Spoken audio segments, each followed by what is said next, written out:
Bismillahirrahmanirrahim. Assalamualaikum warahmatullahi wabarakatuh. Om Swastiastu, Namo Buddhaya. Apa kabar semuanya? Semoga semuanya dalam keadaan sehat walafiat dan selalu dalam pelindungan Allah Subhanahu wa Ta'ala. Pada video pembelajaran kali ini, materi kita adalah mengenai komunikasi dan kolaborasi dalam jaringan, yang lebih spesifik ke materi mengenal dan melawan hoax.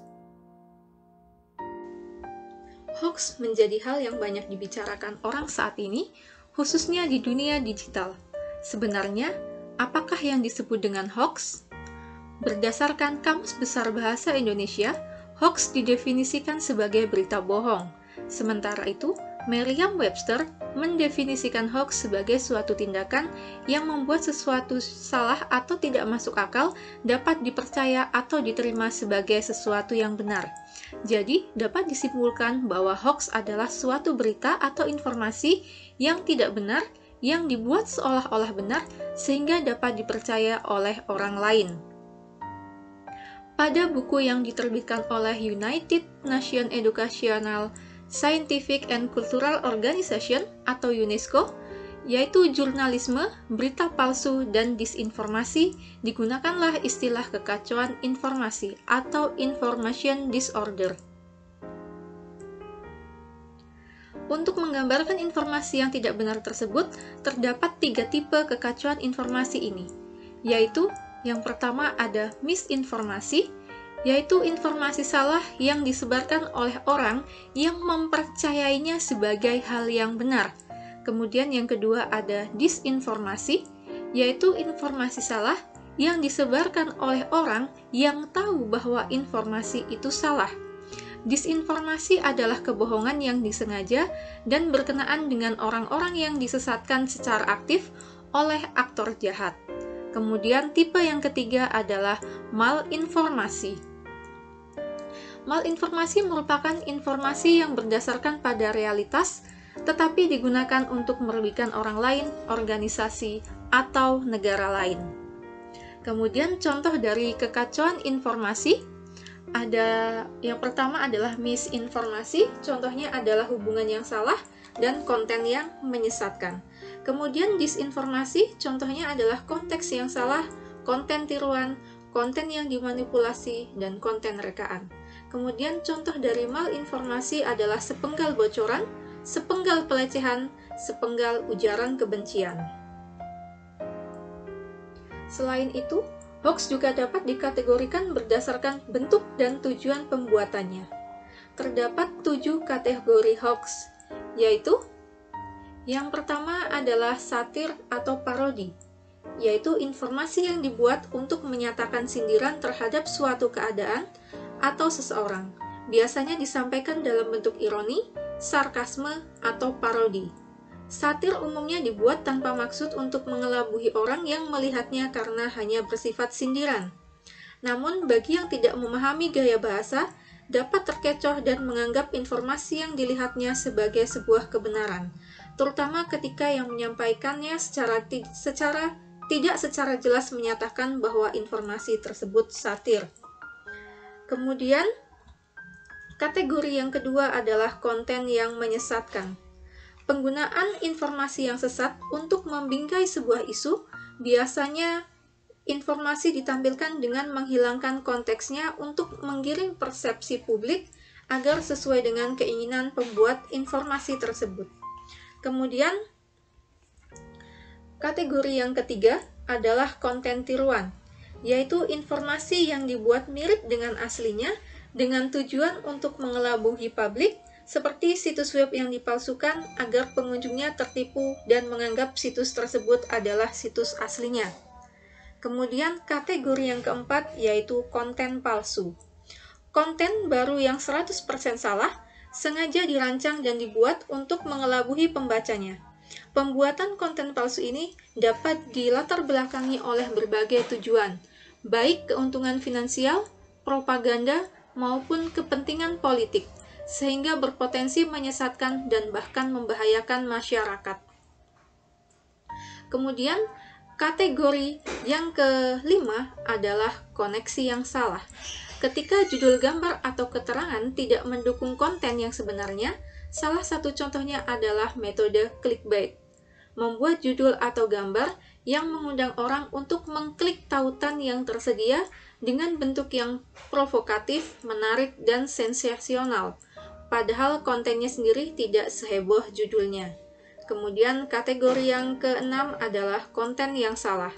Ketika konten asli disampaikan dalam konteks yang salah dengan sebuah informasi, baik informasi berupa tulisan, gambar, maupun video, yang benar ditempatkan dalam konteks yang tidak sesuai dengan aslinya. Kemudian kategori yang ketujuh atau yang terakhir adalah konten yang dimanipulasi. Informasi yang asli dimanipulasi dengan tujuan menipu. Bisa jadi hanya sekedar iseng, tetapi bisa juga bertujuan untuk memprovokasi, menyebarkan propaganda, maupun untuk kepentingan politik. Kita masuk kepada ciri-ciri hoax. Jadi, setidaknya ada 5 ciri hoax. Yang pertama yaitu diawali dengan kata-kata sugestif dan heboh. Kemudian yang kedua, kerap mencatut nama-nama tokoh atau ke lembaga-lembaga terkenal. Kemudian yang ketiga, terdengar tidak masuk akal sehingga kerap disertai dengan hasil penelitian palsu. Yang keempat, tidak muncul di media-media arus utama, biasanya hanya beredar melalui pesan-pesan singkat atau situs yang tidak jelas kepemilikannya.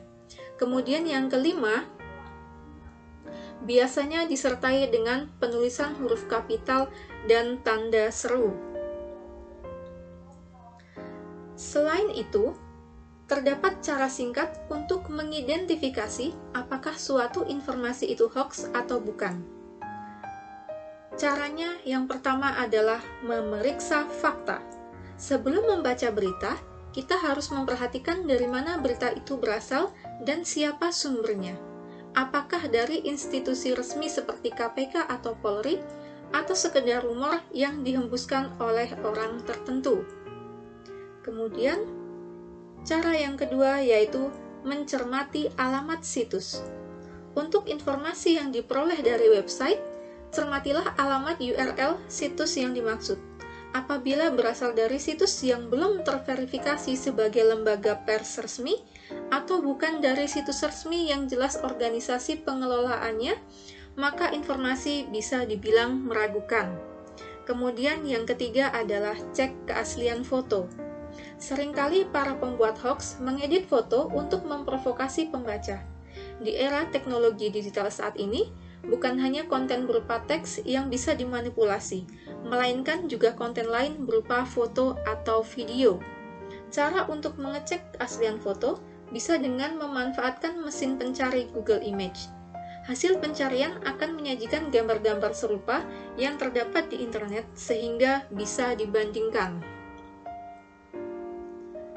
Kemudian, terdapat beberapa situs web yang dapat membantu kita untuk mengidentifikasi hoax, yaitu yang pertama adalah cekfakta.com. Kemudian yang kedua ada stophoax.id. Oke, yang ketiga adalah turnbackhoax.id.